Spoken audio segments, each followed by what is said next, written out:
Good morning, dear students. In this section, I'm going to explain about the nature of tourism.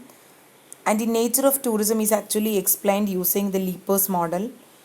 And when we consider the tourism industry, it can be considered as a system.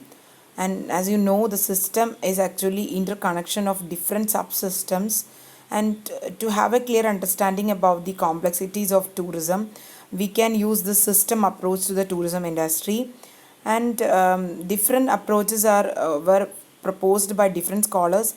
And among the different approaches, this is the most accepted one, and the Leipers model was actually proposed in 1979, and later it was updated in 1990. And according to Leiper's model, tourism system consists of three elements, namely tourist, geographical elements, and also the tourism industry.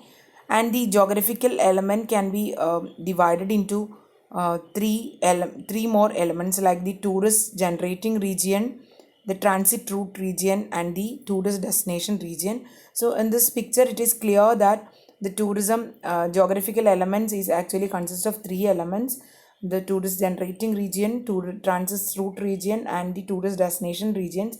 And all these elements are actually working in the bigger environment, which consists of the different elements like the physical, technological, socio-cultural, economical, political, legal, etc. This is the larger environment within which the tourism system occurs. And let's have a look at the different elements of tourism in detail.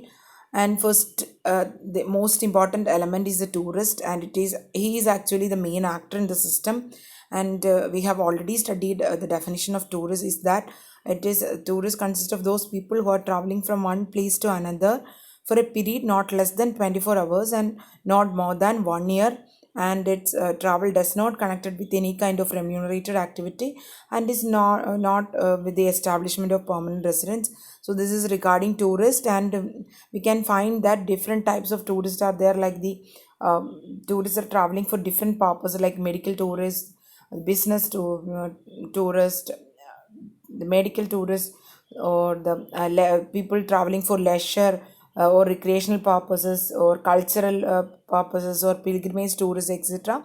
So a number of tourists can be we can find a number of tourists. And the second element is regarding the geographical element, and I have already told that the geographical elements consist of the three elements. And the first one is a travel generating region, and it is considered as a starting point of travel. And when we consider the factors which will uh, motivate the person to take part in travel can be termed as the push factors. So these factors actually forces a person to engage in tourism, like the mobility features, or the family size, work related stress, health conditions, or high disposable income. All these are examples of push factors which will push the or forces the person to engage in tourism. If the mobility feature is good, then he will definitely participate in weekend travels or domestic travel.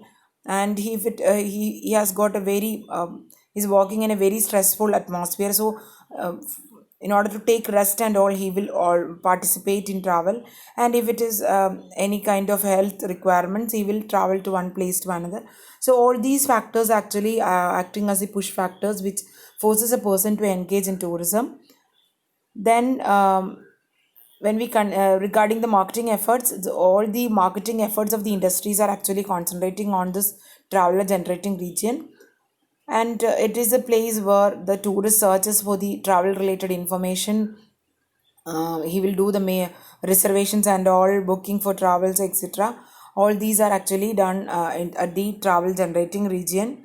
Then second is the tourist destination region. So this is the region where the attractions are located. So all these attractions will attract or pull the tourists to that particular destination. So we can say that the pull factors are actually located in the tourist destination region.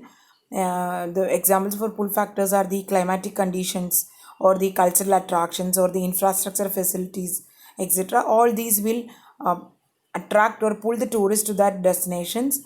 And this is the region where the entire impacts of tourism industry occur. So proper planning has to be done. So we have to take proper planning while developing the tourism in the destination. So in order to maximize the positive outcomes and to minimize the negative impacts. And the third element coming under the geographical element is the transit route region. It is a place between the traveler generating region and the tourist destination region, and this also includes the stopover points, the intermediate places visited by the tourists, etc.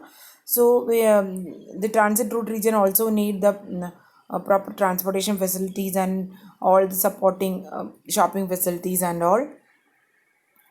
And the third element or the last element is the tourism industry. And as you know, the tourism industry is a multi-sector industry which consists of sub-industries like accommodation, transportation, travel agencies, airlines, etc.